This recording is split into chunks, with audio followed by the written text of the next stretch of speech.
So these are interactive social and environmental forces that are driving cross-scalar change in the Arctic. I think you all are well familiar with this. So I want to take you to this slide, which some of you may be less familiar with. Those of you who do research that involves the environment in particular are probably aware of the Millennium Ecosystem Assessment, came out in the mid-aughts, right? And it's based on a general idea. For those of you who are strategists and IR folks, you're familiar with this through human security. Those of you who do more local scale or participatory or indigenous work are familiar with it through subsistence. But the basic idea that was put forward by mostly ecologists and other scientists was that we had to have these ecosystem services to support human well-being. And the way the chart was originally drawn is all the black arrows, the idea being that you had to have a certain level of human well-being in order to have freedom and choice. And this assumption has gone largely uncontested or discussed.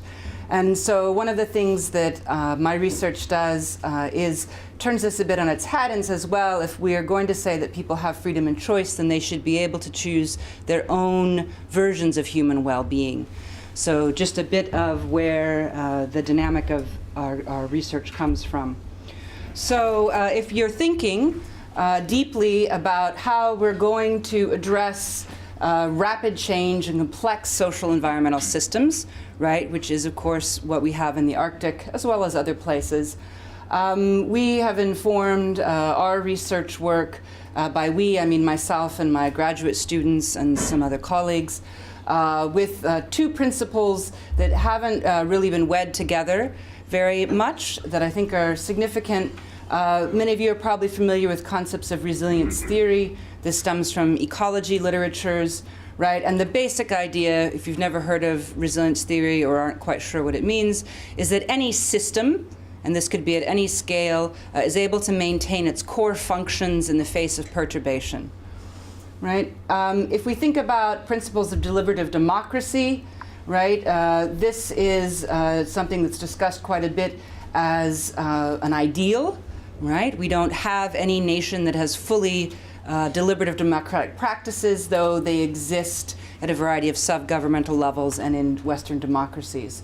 The point is that if you have a social environmental system that you know is going to face a lot of perturbation, a lot of rapid change that you can't plan for, and you have a population that has some degree of comfort with any elements of democracy, right? One thing you can do is wed them together in an effective process that might give you diversity of expert opinion and thus make you more resilient to future shocks. This includes the kind of future shocks that are often called black swans, right? Those shocks that we don't know that we don't know. So this is basically a quick diagram of what it is, in short, that we're trying to provide to the communities of Arctic Alaska, as well as potentially to the rest of the Pan-Arctic, as more and more people are apparently becoming highly interested in scenarios. This was something I wasn't quite aware of when we began our work, and now you'll see at the very end I'll mention the Arctic Council's involvement in scenarios and how what we're doing here plays into this. If I have time. It's the last slide. So basically the idea is that if you're thinking about any organization, and this could be your home community, it could be your state, it could be your nation, right? It applies equally. And you think about your responsiveness to change, right? If you are a highly robust institution of any kind, right, you suffer potentially being rigid, right, inflexible, which can lead to its own problems. In ecological terms, you would think of when forests grow and become incredibly high with their trees, all the nutrients are tightly bound, boom, you have a forest fire, right? Clears everything out. Same thing happens in governmental cycles, same things happens in international relations. Consequently, you also have this other aspect of responsiveness to change. If you're too responsive to change, you become a chameleon and unable to preserve core values. So we want to be in this sweet spot, right? We want to be flexible and we want to be responsive to change as just a general organizational principle. So what are scenarios? There's a lot of different words. Scenarios are used in many different ways. However, scenarios are essentially neither planning nor decision-making. They're a process of asking what if. They're generally outside of the bounds of a lot of people's comfort level in terms of thinking.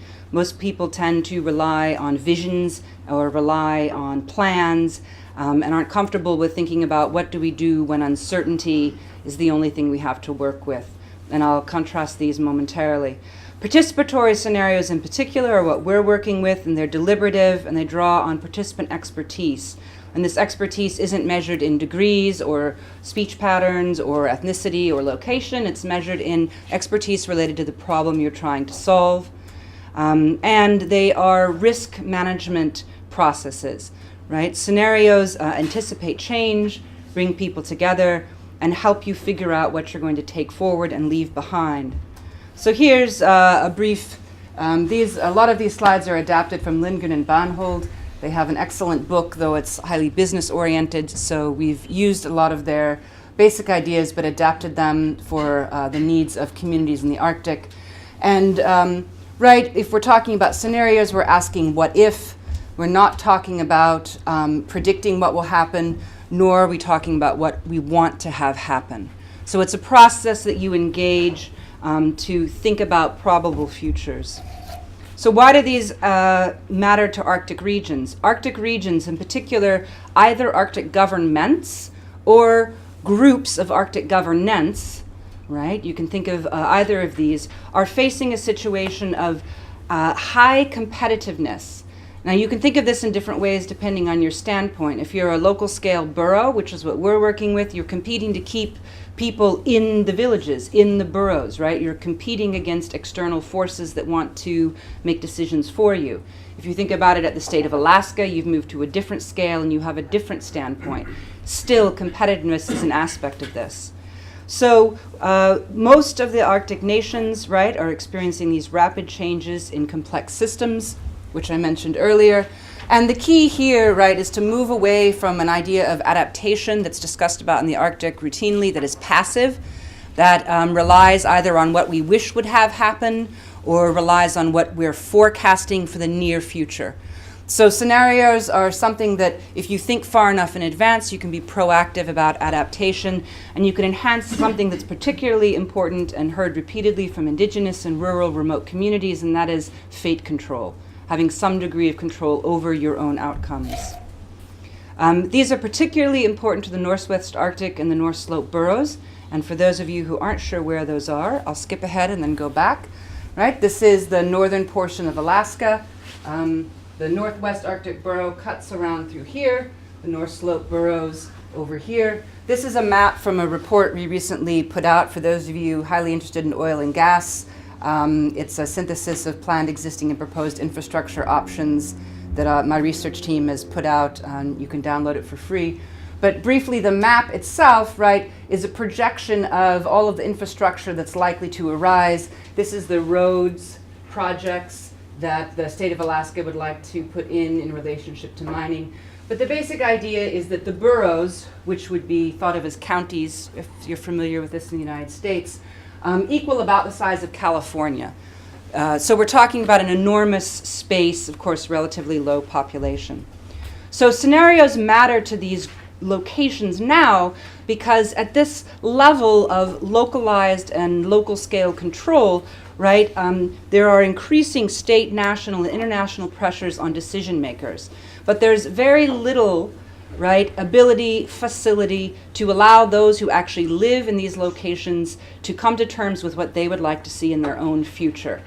So thinking about the Arctic Observing Networks, thinking about a whole variety of both social and natural science projects that are occurring at international levels, what we're offering the Scenarios projects to do is to identify the key variables that are going to be important to these experts across these communities to plan for health and sustainability.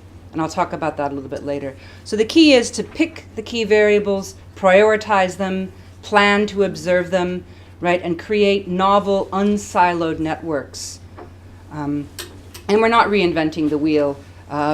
This is based on a variety of expressions that the boroughs and other indigenous and remote and rural organizations in Alaska have expressed they'd like to see in the future. So this is just a brief indication, again, for those of you less familiar with scenarios of how we're doing this. Our model for our two major scenario processes is participatory, and it's participatory at the borough scale level. So experts will be drawn from this level, not going out to the average person necessarily in their home, but those who have expertise related to the focal question. The IPCC is an external model, very useful, but much more tied to forecasting, right? The organizational model, these tend to be private. Shell, right, has been a pioneer of scenarios for decades, but you can't even get them on the phone. They're quite mysterious. So you have an organizational private model, you have an external expert model, which is what you generally see, and then we're adapting a participatory model in our process. So in order to decide where you want to be in 2040, right, you have to think about backwards design, right? You have to think about where you're going and then make plans to get there. So we're going to be allowing these regional stakeholders to plan for, respond to, and shape plausible futures. So recognizing that I've been have about 10 minutes, I'll just give you a few more bits of information. Those of you familiar with AMSA, our project is not AMSA. AMSA stopped at narrative scenarios. These scenarios generally look like this, right? You have two sets of uncertainties. And this is just a sample. It's not from AMSA. It's just something I threw up, right? Let's say you're uncertain about the demography of your region and you're uncertain about sea ice coverage and thickness, right? You can then create 4 quadrants. You can throw one out, right, that is absolutely inconsistent, and then you can evaluate the others. What we do is slightly different. Our strategy is to create scenarios that actually have explorative key factors and future projections. In other words, we use a consistency matrix so that after the workshop occurs, and I'll back up and explain how these workshops are occurring, we evaluate from, right, intensive note-taking and expert participation, a variety of different possible combinations of key factors, and throw out those that matter the least to the participants, as well as those that are inherently inconsistent. So you can basically imagine, right, you can't have an absolutely pristine environment and full industrial development, right? Throw that out. So one of the things that we do is we're going beyond just a narrative discussion, and the idea is to return to the communities consistent scenarios that will enable them across both of our projects to look at one which is largely a social sector project dealing with healthy, sustainable communities, and another that's focused on energy development. Okay, so this is the first project. I'm just a co-PI on this project. Olivia Lee is the principal investigator, and it's a project that's been initiated by the North Slope Science Initiative, and it's funded by the Bureau of Land Management. It's agency funded. So it's a very interesting project. The level of expertise here are going to be people who are tied to oil and gas and subsistence and land management. And the focal question that they're addressing in this particular scenario is one that is statewide when you think about the kinds of participants. It's asking about the future of energy development, resource extraction, and support activities on the North Slope and the adjacent seas. So they're tied a little more closely to the needs for agencies at the national level and the state level to have information upon which to act. This is the project that I'm a principal investigator on, and it's National Science Foundation funded. So we have more freedom in this project to deal directly with participants in the boroughs, and we're bringing people together to ask as a focal question what's required for healthy, sustainable communities on the North Slope, and that's the whole region, by 2040. So the process is about a 2.5-day scenario workshop. This will take place in Barrow, and then we have follow-up workshops that go along with this. And we have then subject matter experts, all related holistically to healthy, sustainable communities, but who actually don't talk to each other very much, which you think they would, right? These communities being very small, but nonetheless, these knowledge silos still exist. So what we do over this entire process throughout spring is to return robust, plausible, and consistent scenarios to the stakeholders. that will enable them, in response to national and state commissions and ideas about what should be important to these locations, to say what they actually think themselves is meaningful, important for their futures. All right. Now, why does this matter to adoption? I'll wrap up. Let me skip ahead, since most of you are interested in international relations, right, and mention the Arctic Council through the Arctic Monitoring and Assessment Program. If you follow the Arctic Council, has all these acronyms, has the AACA, which is Adaptation Actions for a Changing Arctic. What this is it's a massive report that we're working on that takes a look at 3 transboundary regions, looks at the state of the environment, state of the ecosystem drivers, as well as the state of the social factors. And one of the things that this report does at the Pan-Arctic level, and then at each of the regional sublevels, is includes a discussion of scenarios. Because once you pass the realm of certainty in your predictions, you have to have some kind of mechanism to think about the future. And this is what scenarios thinking allows you to do. So from this engagement, I'll just back up and say that this matters then to adaptation, right, in terms of the forms of the scenario processes you use, right? Scenarios should, in fact, combine IPCC models and participatory models, right? This allows you to think about scale, right? What is uncertain relies on your standpoint, and what matters to you relies on your standpoint. So this is going to be different from communities to those who are in science groups, to those who are in interest groups, to those who are in governments or in these governance teams. And the more diversity of scale and interests, right, the less reality distortion you have, the more able you are to actually understand what's happening in any particular given location and think about it for the future as well. This then should allow, this will be the last slide, a person, a group, essentially, to think about moving from the idea of short-term thinking, right, where your skill set is simply fixing acute problems. And for those of you who live or work in the rural and remote north, you have recognition that you seem to always be fixing short-term problems, right? To move from this to thinking about diagnosing those problems and then to actually shaping the future. And our argument is that you shape the future by handing, that's not a good word, by providing through the stakeholders' own definitions of what they want to carry forward and leave behind, ways to prioritize variables that should be monitored, right, to create desired change, and then be able to observe these variables over time and examine for success in relation to that change. So I think that's about 10, 15 minutes, and I thank you very much. And I guess we'll take questions at the end. Yes, thank you.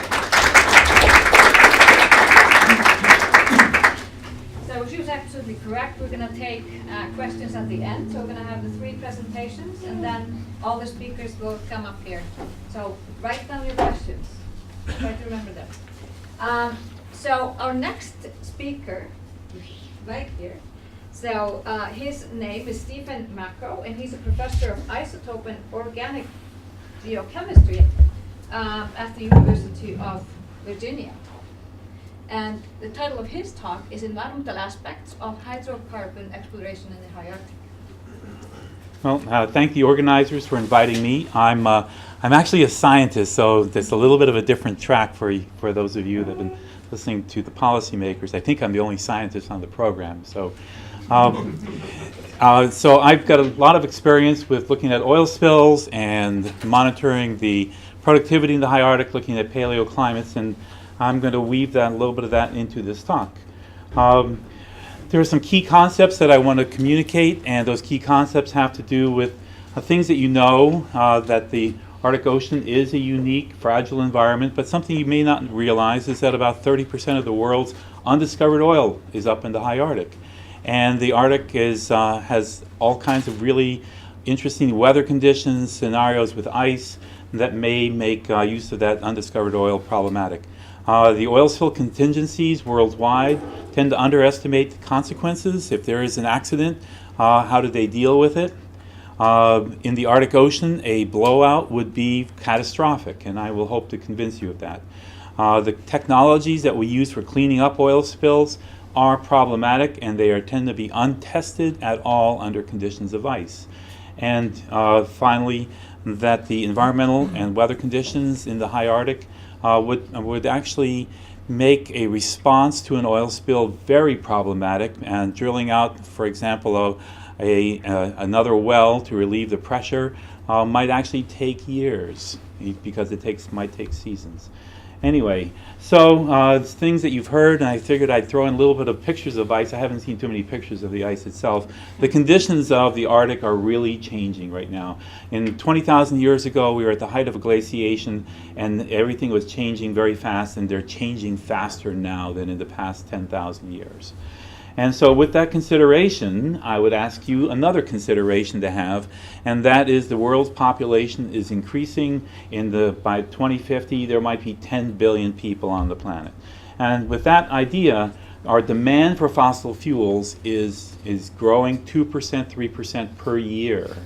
And it will continue to grow, and it won't be until sometime in the next few decades that actually renewables are expected to cross over our use of oil. And those renewables are going to be important, but for the foreseeable future, oil is going to be a major player with supplying the required energy of this population. So, and that's why we're going into places like the Gulf of Mexico with the BP drilling rigs that are operating in 5,000 feet of water. And they're trying new technologies, because there is oil on the continental margins that we have not tapped. There's plenty of oil, and we're trying new technologies. And so there will be accidents that happen just because there are new technologies that will fail. On the other hand, the Arctic is this area of great wealth. There may be 100 billion barrels of oil in the Arctic Ocean, below the Arctic Ocean. 13% of the world's undiscovered oil, 30% of the gas, and you see where it is. And I don't have a pointer, but I guess I can use a pen. You can see that there are great amounts of, this is the United States Geological Survey, and the Arctic Ocean is surrounded. This is all on the continental shelf and on the continental margins. The United States Economic Zone, the exclusive economic zone, has perhaps even a third of that oil, and a large portion of that gas. As a reminder, when we had responses to oil spills in the Gulf of Mexico, when everybody was pretty close, the closest Coast Guard station up to the United States exclusive economic zone is 1,000 miles away. The oil and gas, if you look at it for oil in the United States, this is all United States Geological Survey's estimates. But if you look at where the oil is, there's a huge amount of oil off the north coast of Alaska and Canada, and there's gas distributed more on the Russian continental shelf. There's more gas, and some of that gas is in the form of this solid material. This is actually, I was in a sub taking a picture of the gas hydrate that you see there. It's a mound. It looks like an ice, but it's actually water with gas included in it. And these are called gas hydrates. The Arctic alone has some estimates of 400 gigatons of gas hydrate, okay? So there's a lot of energy in the Arctic seabed. And so depending on which scenario you have for separation of the continental shelf, we all have the exclusive economic zone off all the different countries, and whether there's a partition or not, that's going to dictate how these resources get allocated.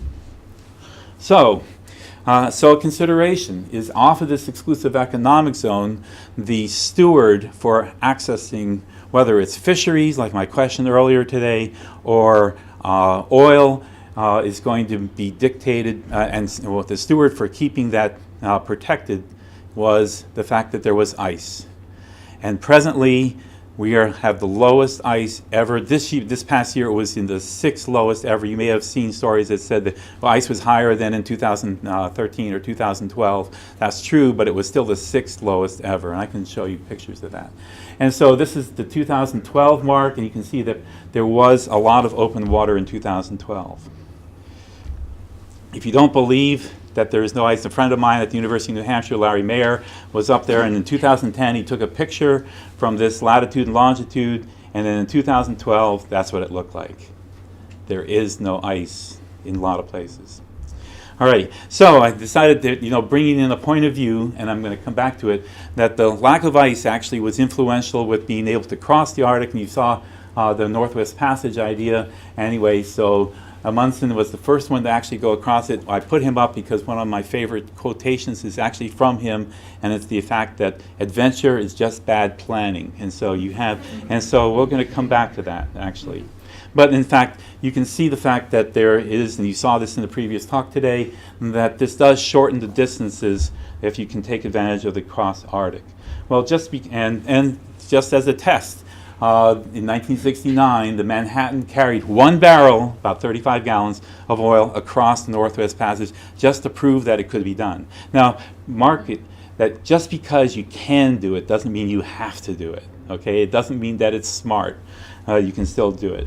Because there's still going to be ice there, okay, and the ice could have effect on the ships that are going across it, these are pictures from the Antarctic, and causing disastrous conditions. The largest spill in history in the Antarctic actually happened because of that oil tanker spilling 150,000 gallons of oil in 1989. Well, you might say, well, I never heard of 1989. You were thinking, if you about oil spills, that's the same year that the Valdez spill happened, 25 years ago. This was nothing by comparison with the Valdez spill. But, when you have ships that look like children's toys in bathtubs, the ice does have an effect.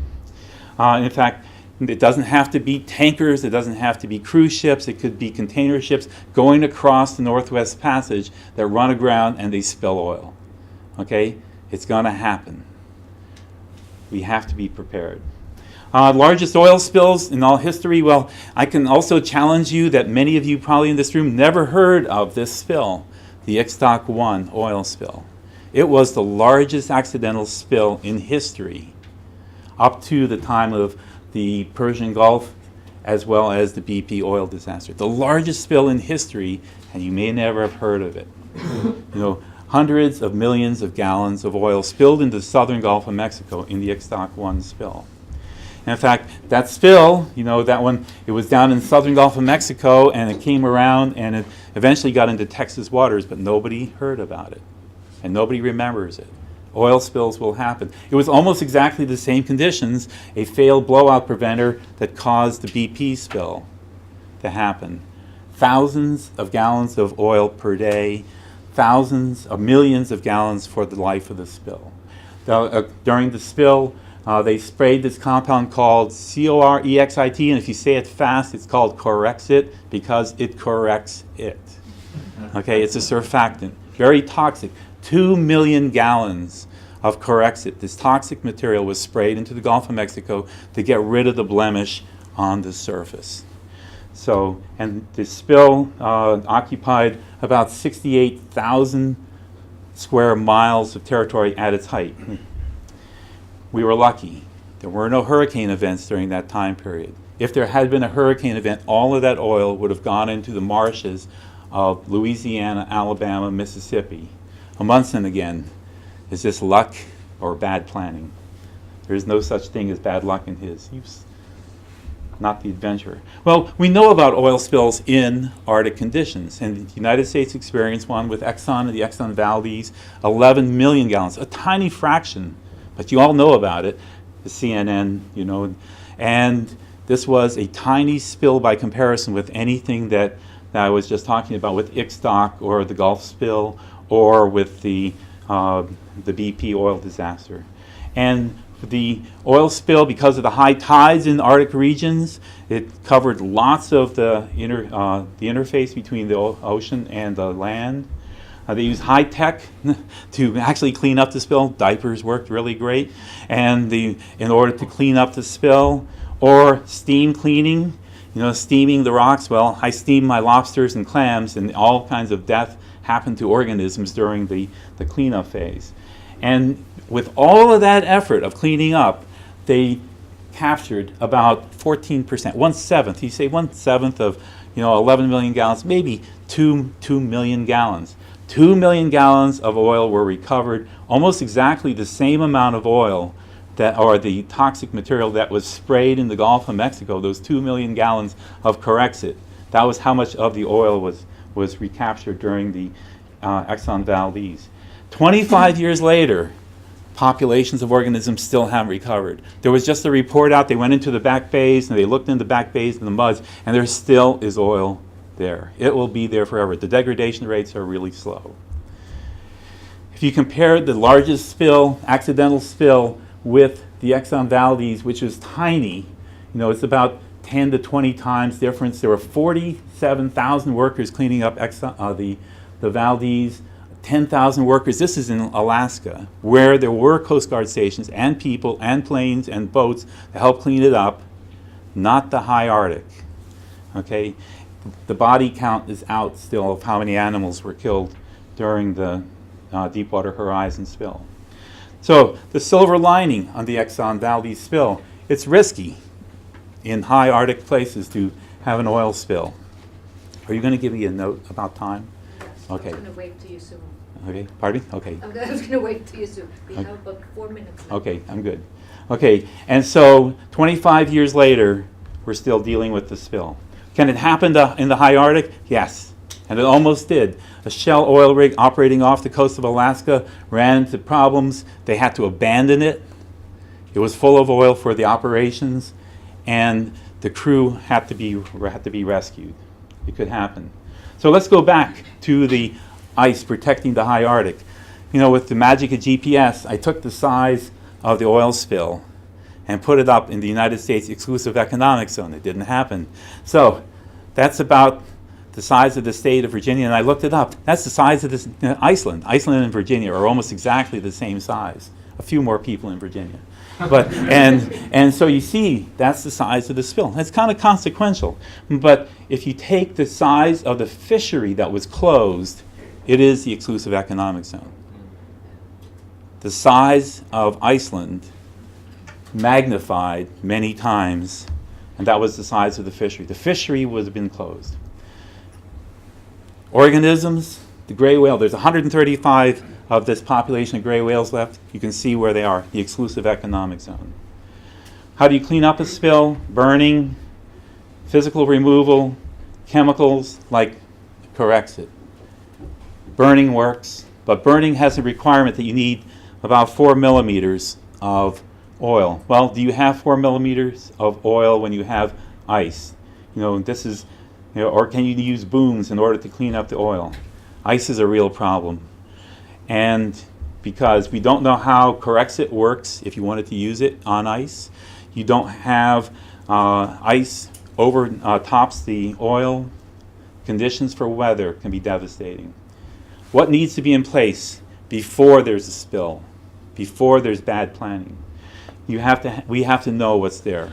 We have to know the organisms. We have to know the conditions. The best thing to do is to prevent the spill before it happens. What should the standards be? We should have strengthened ice vessels, not like single-hulled vessels like the Exxon Valdez, which continued to operate, was banned from Alaska waters, but continued to operate until last year. There's little chance for a relief well. That's what was going on in the Exxon, the BP oil spill. It might take 3 seasons. The oil would go on for 3 years if that were to happen. It's going to take a huge international effort in order to work prior to a spill happens. We need to minimize the risk before it happens. The Arctic Council has come out and said, okay, we have an agreement on oil pollution. We need something more than agreements. We need to have something in place. There have been recommendations that we don't issue permits for drilling. The United States is not wanting to issue permits for its exclusive economic zone. Before Congress, the commander of the United States icebreaker came out and said, okay, if this were to happen, we'd have nothing. We could not prevent it. The National Academy of Sciences came out this past April and said, we are not prepared for drilling in the high Arctic. The 1,000 miles to the United States Coast Guard station. We are not prepared for an oil spill of any consequential size. Path is not going to be simple. So we need to be prepared. We need to have what the effects are going to be like in the Arctic Ocean. We can't depend on luck, Amundsen. We can't afford an adventure. Thank you.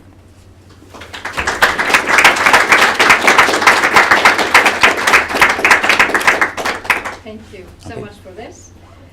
We will take questions after all three speakers have delivered their talk. So our last speaker is Snorri from the Icelandic Coast Guard.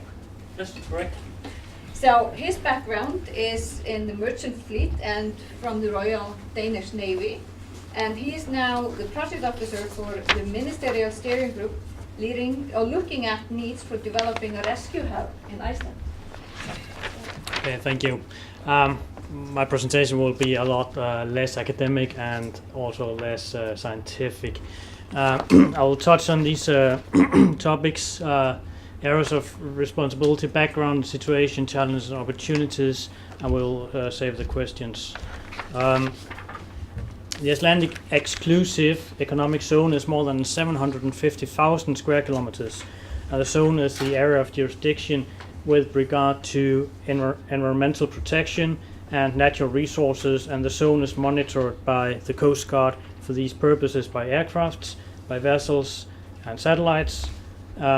Monitoring and response can though be transboundary in cooperation with the neighboring states. The Icelandic search and rescue region, as you see here, is a vast area and 18 times bigger than the land area of Iceland. The Joint Rescue Coordination Center, Iceland, that is responsible for coordination of maritime and aeronautical search and rescue within the region, is operated by the Icelandic Coast Guard. The Icelandic search and rescue region borders the regions of Greenland, of Norway, of the United Kingdom and Canada, and includes sea areas belonging to Greenland, Norway, the Faroe Islands, the United Kingdom, and 2 international sea areas, though the Faroe Islands have taken the responsibility of SAR inside of their fishery zone. The Arctic Council SAR agreement that was signed in May 2011 was the first binding treatment to take effect under the auspices of the Arctic Council, and the second was the agreement that we heard about before on cooperation on marine oil pollution, preparedness and response from 2013 last year.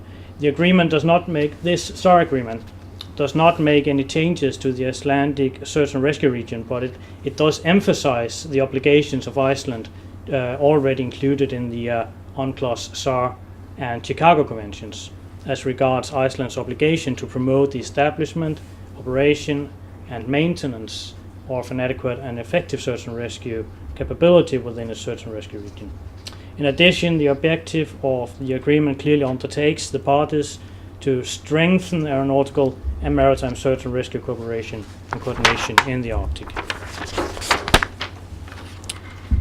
The SAR agreement recognizes the great importance of cooperation among the parties in conducting search and rescue. As well, international exercises like the SAR exercise and the Arctic CFIR have shown that no single country in the North Atlantic region has the capacity or preparedness to handle large-scale maritime incident on their own. The Greenland Sea Search and Rescue exercises clearly showed the importance of joint training and exercise and was an important step toward implementation of the Arctic Council SAR agreement. The scenario of a stricken cruise ship is most relevant and an issue of concern that involves all the aspects related to SAR, environmental protection and emergency response in general, both in land, at sea and by air. The SAR exercises included the important aspects of SAR basing and staging and host nation support, as well as evacuation of a big number of casualties. As illustrated on the map, Iceland played an important logistical role in the exercises. The rescue phase played out at Ella Island, where a cruise ship in form of a Danish inspection vessel ran aground and caught fire. The casualties were evacuated to Ella Island and from there to the forward base in Mestasvík, which is a small inlet some 90 kilometers from the island, and from there to Iceland. Small airplanes and helicopters can land on the island, but otherwise bigger airplanes are relegated to the military airstrip at Mestasvík.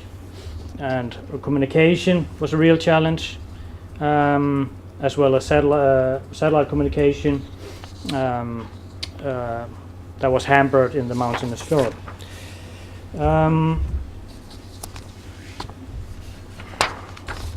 A large passenger ship disaster in our sub-region of the Arctic is continuously of concern and would require close regional, national and local coordination and integration of extensive resources. As you can see, the SAREX exercises were characterized by massive physically exercising unseen efforts, of which the coordination was a challenge.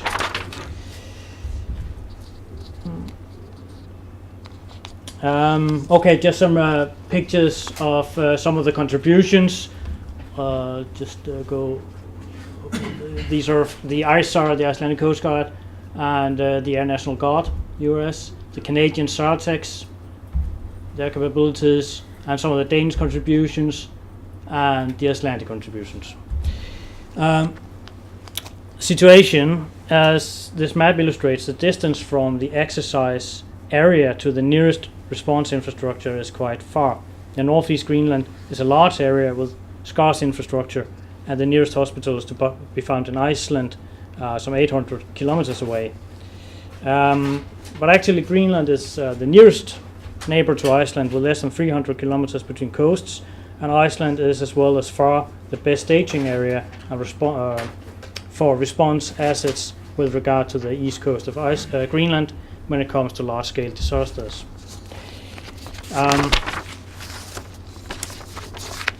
Well, we see increased shipping in general, and here you see the polar shipping routes and the summer ice extent and the IMO polar code area.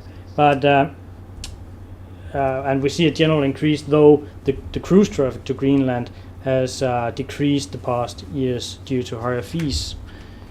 I'll not go into this a lot, but the air traffic is certainly increasing. And there is a reason for concern.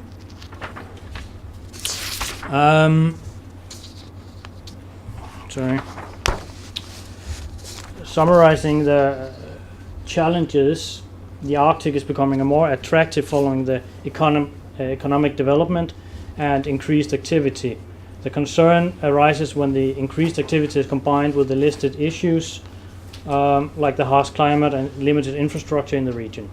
The concern of our ability to respond to the challenges is real, and thus followed up by a number of initiatives, both legal, like the Polar Code, and in the form of enhanced cooperation by multilateral agreements, joint exercise infrastructure improvements, and development of SAR plans.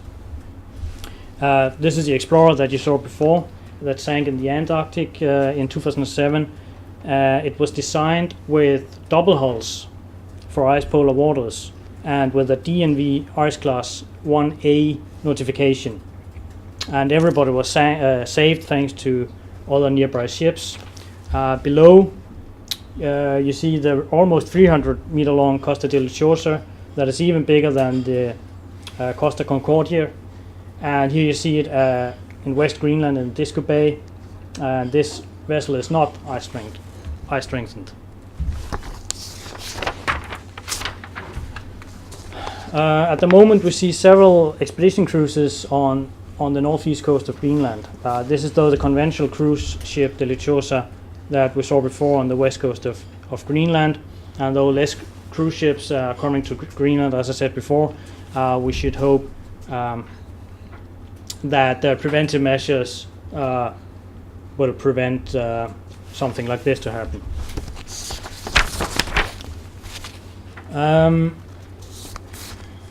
This is just an example of a cruise ship operating in the area where the exercise was, some 1,000 kilometers north of Iceland. And here you see the same cruise ship in 2009 where it had stranded in the Antarctic. So these are just some examples. And here's a real life example, the Maxim Gorki from '89, and you can see how the passengers ended up on the ice.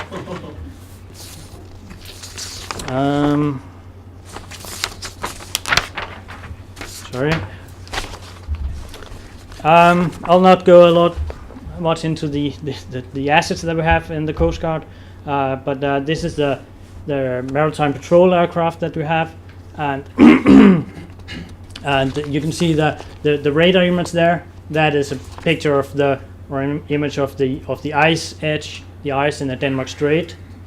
And you can see as well that the aircraft was used for dropping of parachuters, and it can drop as well life rafts. This is a picture from the SAREX exercise. The mission ranges of this airplane. It covers the search and rescue region.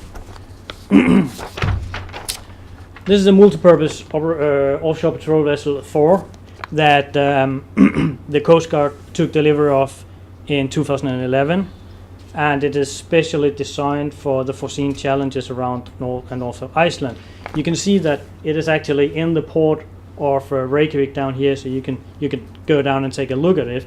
And if you were asking me the question, I would certainly agree that this vessel should not be in port. It should be out there on the sea, guarding a sustainable and responsible approach to safety and security issues like fishery, like the marine environment, and search and rescue. But our budget does not allow for that. You have 2 minutes left. 2 minutes left. Okay, so I will just skip these slides and go to this one. The fixed facilities in Iceland can be seen as a SAR resource that include many deep sea ports and 4 international airports. There we have operation centers, radar and communication stations, runways, fuel depot, deep sea fuel port, hangars of different sizes, and more. And an opportunity could be to plan better for the joint use of these facilities, but both among Icelandic stakeholders, but certainly also in cooperation with international stakeholders. The Arctic is a remote area where suitable facilities are few for staging of large-scale search and rescue or environmental operations. Suitable locations will have to be identified and built up in the future with respect to gathering and servicing rescue units, personnel, lodging, capacity of medical care, triage, mass transportation of patients, survivors, and other factors as activity increases in this part of the world. Iceland is a suitable location for such a frontier, as personnel and equipment may be flown in from both North America and from Europe in a few hours, and facilities are available for large and long-ranging operations. The exercises Arctic Zephyr and SAREX Greenland Sea have put this to a test and revealed the necessity of rescue operation support hubs in the Arctic. Some conclusion. The scheme here outlines some opportunities to strengthen our joint preparedness and response capabilities in the region. By matching our individual strengths with the opportunities listed here, we can minimize our individual weaknesses and hopefully overcome some of the challenges. You can see the individual strengths, and the general theme of the weaknesses and challenges are that the availability of assets in the region, and the response time due to distance and the coordination of assets not normally operating together. Some opportunities for development of an improvement of improved joint capability could be to plan for joint use of SAR basing and storage facilities with a tactical distance within a tactical distance of the incident site, linking the strategic and tactical operations, develop mechanisms for better local coordination and joint operations, improve a civil-military interface by development of rescue and response hub, for example, promote and offer opportunities and environment for joint training and exercises, and facilitate enhanced knowledge and information sharing. I put some gains that might come out of this, and you can read them yourself. And that's it for my behalf. Thank you. Thank you.